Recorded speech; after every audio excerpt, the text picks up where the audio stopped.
제가 예전에 구신사임당 주원규 PD님을 처음 만났을 때 PD님께서 이런 이야기를 하시는 거예요. 내가 어제 친구랑 이야기를 했는데 끌어당김의 법칙이 맞냐에 대해서 토론을 하셨다는 겁니다. 끌어당김의 법칙이 뭔지 모르시는 분들을 위해서 시크릿이라는 책 아시죠? 수십 년간 한 20년째 베스트셀러를 지키고 있는 책인데 이 책에서 나오는 단어가 끌어당김의 법칙이고 그 뜻은 간절히 바라고 원하면 우주의 기운이 나를 도와서 그것이 이루어진다. 뭐 이런 내용입니다. 그런데 어쨌든 주PD님이 친구분이랑 이게 진짜냐, 정말로 간절히 바라고 원하면 그게 이루어지냐에 대해서 열심히 토론을 하셨대요. 근데 그 친구분이 하도 강하게 야 말이 되냐? 가짜다. 그래서 그냥 이야기하고 아 그래 가짜인가 보다 라고 이야기를 마무리하셨다고 합니다. 그리고 집에 돌아오는 길에 아 저 친구가 끌어당김의 법칙을 진짜 아니라고 생각하는구나 라고 생각하면서 그 친구의 카카오톡 프로필을 보셨대요. 그런데 그 친구 카톡 프로필에 일체유심조라고 적혀 있었다고 합니다. 일체유심조가 무슨 뜻이에요? 한자어를 풀면 모든 것은 오직 마음에서 지어내는 것이다. 즉 마음을 어떻게 먹냐에 따라 모든 게 달라진다. 이게 끌어당김의 법칙이랑 똑같은 말 아닌가요? 그게 그 말이잖아요. 그런데 이 말을 왜 하냐? 신기한 건 사람들이 뭐 끌어당김의 법칙이니 일체유심조니 뭐 마음이 어쩌니 막 하는데 사실 대부분 비슷한 말이거든요. 그런데 서로 야 그건 아니지, 끌어당김의 법칙은 틀렸어, 야 그게 뭐야, 이렇게 서로 맞다 틀리다 논쟁이 있습니다. 왜 이런 현상이 나타나는 걸까요? 우리가 자기계발계에서 끌어당김의 법칙이라는 걸 많이 말하지만 이 끌어당김의 법칙에도 여러 가지 계열이 존재하고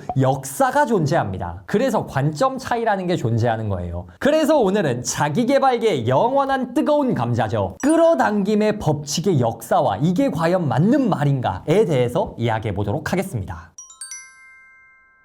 끌어당김의 법칙이라는 법칙에 담긴 그 원조, 그 정수가 어디에서 시작이 됐을까요? 공식적인 유래는 아닙니다만 많은 자기계발서들을 읽고 관련된 지식을 찾아보면 종교에서 유래했다는 의견이 많습니다. 가령 아까 일체유심조 말씀드렸잖아요. 이 일체유심조라는 말이 초기 대승불교 경전에서 유래된 말이라고 합니다. 모든 일은 마음먹기에 따라 달라진다. 이걸 잘 보여주는 에피소드가 있죠. 대한민국 사람은 다 아는 에피소드, 원효대사 해골물입니다. 해골 바가지에 있는 물을 그냥 일반 바가지에 있는 물이라고 생각하고 마실 때는 그렇게 시원하고 좋은 물이었는데 아침에 일어나서 그게 해골 썩은 물이었다는 걸 알게 되자마자 토를 하게 된다는 거죠. 즉 똑같은 물을 마셔도 어떻게 마음을 갖냐에 따라 결과가 달라진다는 겁니다. 이게 바로 끌어당김의 법칙 중에서도 우리 마음 먹기에 달렸어 계열입니다. 끌어당김의 법칙이라는 말에도 여러 카테고리가 있어요. 그 중에 이건 좀 약한 버전이라 생각하시면 됩니다. 그리고 좀 동양 쪽 버전이에요.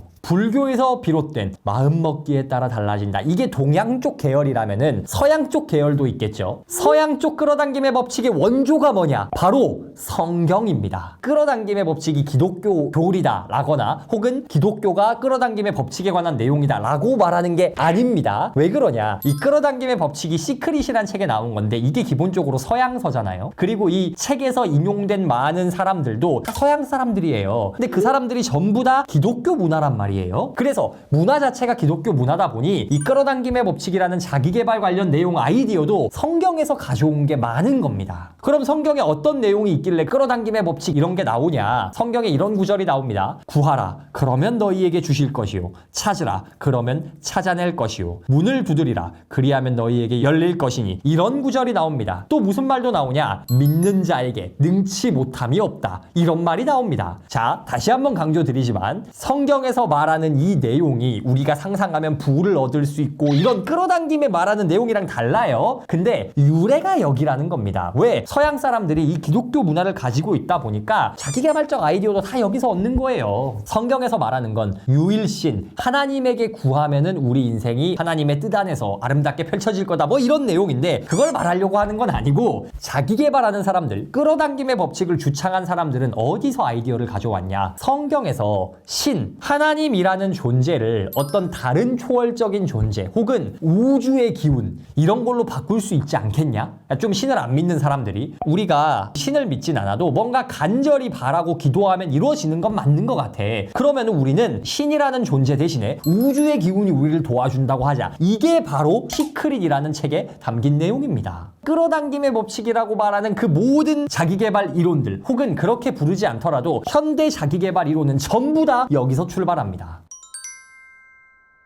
믿고 간절히 바라면 이루어진다는 이 아이디어를 이제 좀 매운맛으로 푸는 사람들이 있고요. 일반적인 상식선에서 푸는 사람들이 있고요. 순한 맛으로 푸는 사람들이 있는 거예요. 매운맛은 어떤 계열이냐? 끌어당김의 법칙 책 쓰신 분들 중에 밥 프록터, 존 아사라프 이런 저자들이 있습니다. 밥 프록터의 책은 제가 전에도 소개한 적이 있습니다. 그런데 이런 분들 책을 읽어보면 진짜로 이런 단어들이 나옵니다. 주파수. 내가 간절히 바라면 내 생각의 주파수와 이 우주의 주파수가 일치하면서 모든 우주의 영험한 기운이 나를 도와줄 것이다. 이거 좀 매운맛이잖아요. 이거 좀 종교 같잖아요. 어떻게 보면 사이비 종교 같잖아요. 이게 끌어당김의 법칙 매운맛 버전. 조금 더 현실적이고 대중에게 편한 내용으로 받아들인 게 뭐예요? 나폴레온 힐의 생각하라 그리고 부자가 되어라. 이걸 조금 더 현실적이고 좀 종교 느낌 빼고 그냥 상식적인 선에서 풀어보자 라고 한 사람들이 누구예요? 내 안에 잠든 거인을 깨워라의 토니 로빈스. 토니 로빈스 같은 자기계발 구루들인 거고, 조금 더 학문적인 근거를 해보자, 심리학적으로 풀어보자 라고 했던 사람이 누구예요? 데일 카네기, 윌리엄 제임스 이런 사람들인 겁니다. 그러니까 이걸 매운맛으로 표현했든 순한맛으로 표현했든 이 끌어당김의 법칙에 관련된 믿으면 이루어진다라는 큰 아이디어는 전부 동일한 겁니다. 거의 모든 자기계발서는 이 근본에서 출발합니다. 자, 그렇다면 이 끌어당김의 법칙이 한국에 오면 어떻게 됐을까요? 한국에서도 마찬가지로 매운맛이 있고 순한맛이 있고 이렇게 말하는 사람이 있고 저렇게 말하는 사람이 있습니다. 자, 예를 들어 볼까요? 주파수, 아까 우주의 기운 이런 건 조금 신비로운 분위기를 자아내지 않습니까? 상상을 하고 그림을 그리면 이루어지고 간절히 되뇌고 막 이런 고상한 분위기로 끌어당김의 법칙을 풀어내는 분들이 계십니다. 바로 이 유튜브에 말이죠. 그게 누구예요? 하와이 대저택님 같은 분이 아주 고급지고 고상하게 이런 신비한 내용을 풀어내고 계시죠. 하와이 대저택님만 그러냐? 아니죠. 켈리 최 회장님도 마찬가지입니다. 시각화라고 하시잖아요. 눈을 감고 구체적으로 내가 잘 되고 인생이 잘 풀리는 모습을 상상하라 이런 내용을 웰싱킹에 담으셨습니다.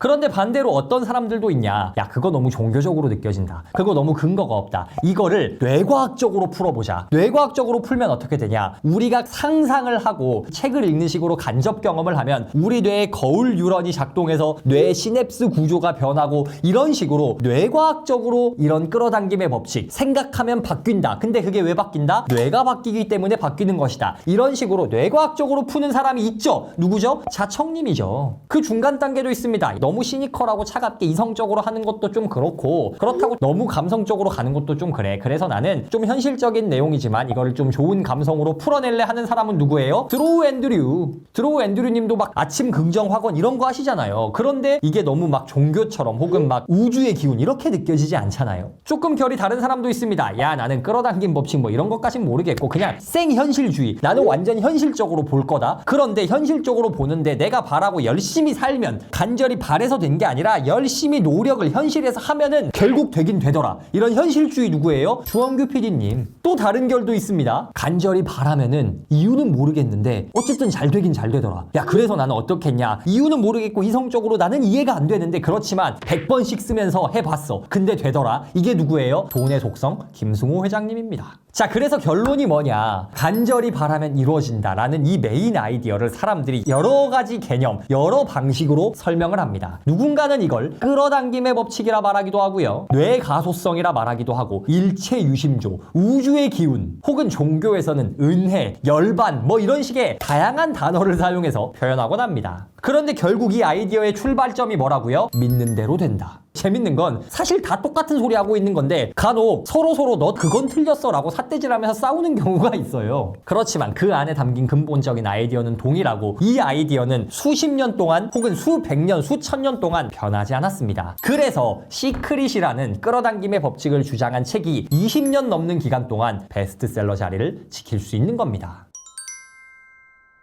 자, 그러면 우리는 어떻게 해야 될까요? 그래서 나는 무엇을 믿어야 하냐? 끌어당김의 법칙을 믿냐? 뇌과학을 믿냐? 우주의 기운을 믿냐? 이게 중요한 게 아니다. 그럼 뭐가 중요하다? 어떤 것을 믿든 믿는 대로 된다는 겁니다. 여러분이 나는 끌어당김의 법칙 맞는 것 같아, 우주의 기운이 있어 라고 믿으면 우주의 기운이 있는 것처럼 여러분이 살게 됩니다. 나는 신이 존재하는 것 같아, 나는 그래서 신 앞에서 깨끗하게 살 거야 라고 생각하면 신이 있는 것처럼 살게 됩니다. 무엇을 믿든 여러분 인생은 그 방향으로 가게 될 겁니다. 그런데 이게 꼭 좋은 방향으로만 작용하냐? 아니에요. 나는 안 될 거야 라고 믿으면 인생이 잘 안 풀릴 수밖에 없습니다. 나는 뭘 해도 안 돼 라고 진심으로 믿으면 진짜 뭘 해도 안 될 겁니다. 그렇다면 기왕이면 뭐 끌어당김의 법칙에서 어느 정도 강도의 법칙을 믿네 이게 아니라 기왕이면 뭐가 됐든 긍정적인 걸 믿어보자. 이 정도면 믿을 수 있어 라고 납득이 가는 것에서 내 인생을 최대한 긍정적으로 바꿀 수 있는 걸 믿어보자. 왜? 좋든 나쁘든 믿는 대로 인생이 된다는 건 수십 년, 수백 년, 수천 년 동안 변한 적이 없는 말이니까. 기억하세요. 세상은 내가 믿는 대로 펼쳐집니다. 어떤 관점으로 세상을 바라보고 살지는 여러분의 선택입니다. 오늘도 북토크와 함께 한 걸음 더 성장하신 여러분을 진심으로 응원합니다.